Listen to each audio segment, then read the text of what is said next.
The Epic of Gilgamesh, a tale of grief, quest, and wisdom. In the heart of Uruk, the great city of towering walls and bustling streets, King Gilgamesh sat alone in his dimly lit royal chamber. The room was vast, its high ceilings lost in shadow, the flickering light of oil lamps casting dancing shapes on the stone walls. Enkidu, his brother in arms, his mirror in spirit, was gone. The gods had taken him as punishment for their defiance, and now Gilgamesh was left to bear the crushing silence of his absence. He sat on the edge of his throne, his head in his hands, his mind replaying their shared adventures. The roar of Humbaba's defeat in the cedar forest, the triumph over the bull of heaven, the night spent under the stars, laughing and dreaming of glory. But those memories were now tinged with pain. Why must we die? Gilgamesh whispered to the empty air, his voice trembling. What is the meaning of a life that ends? If even Enkidu, so full of strength and vitality, could perish, then what hope is there for me? The question echoed in the chamber, unanswered. For the first time in his life, Gilgamesh, the mighty king, who had faced monsters and gods alike, felt small and powerless. As dawn broke over Uruk, Gilgamesh rose from his chamber, his sorrow hardening into resolve. The city was a tapestry of life, vibrant and unyielding. Gilgamesh stood at the edge of the courtyard, his eyes sweeping over the scene. The contrast between the city's vitality and his inner turmoil struck him deeply. With a determined stride, he returned to his chamber to prepare for his journey. He gathered his weapons, his provisions, and his resolve. He would not let Enkidu's death be in vain. Gilgamesh's quest led him far from Uruk, across deserts and mountains, through forests and rivers.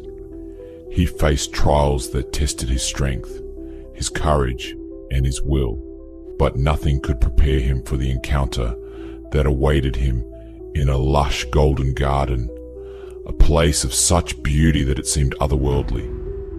The garden was alive with color and fragrance. Trees heavy with fruit stretched their branches toward the sky, and flowers of every hue carpeted the ground. The air was thick with the scent of jasmine and honeysuckle, and the sound of birdsong filled the air.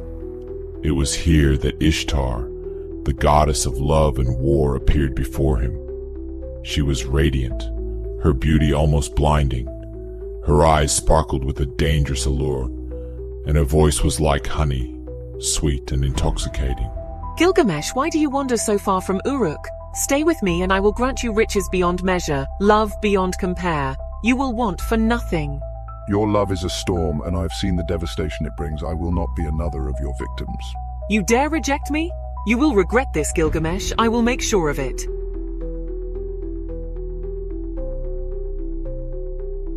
But Gilgamesh turned away, his resolve unshaken. He had no time for the whims of gods. His quest was far greater. After many more trials, Gilgamesh reached the edge of the world, where the waters stretched endlessly to the horizon. It was here that he found Utnapishtim, the immortal survivor of the great flood. The old man sat by the calm waters, his face lined with the wisdom of ages. They sat together by the tranquil shore, the gentle lapping of waves accompanying their conversation. But immortality is not for mortals to claim, Utnapishtim said, his voice calm and measured. The gods decreed it so. Instead, cherish the life you have, for it is fleeting and precious. Gilgamesh listened, his heart heavy, yet beginning to understand. He had sought to defy death, to conquer it as he had conquered Humbaba and the bull of heaven. But now, faced with Utnapishtim's wisdom, he realized the futility of his quest. Defeated but enlightened, Gilgamesh returned to Uruk. The city's grandeur greeted him. Its towering walls, its bustling streets, its vibrant life.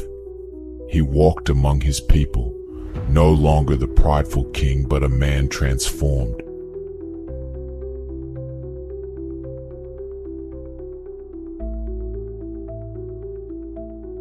He saw the beauty in the fleeting moments, a child's laughter, a craftsman's skill, the setting sun casting golden light on the city he had built. Though he could not escape death, he realized that his legacy would endure in the lives he touched and the stories he left behind. And so, Gilgamesh embraced the ephemeral beauty of life, finding peace in the knowledge that even kings must yield to time. His journey had not granted him immortality, but it had given him something far greater: wisdom.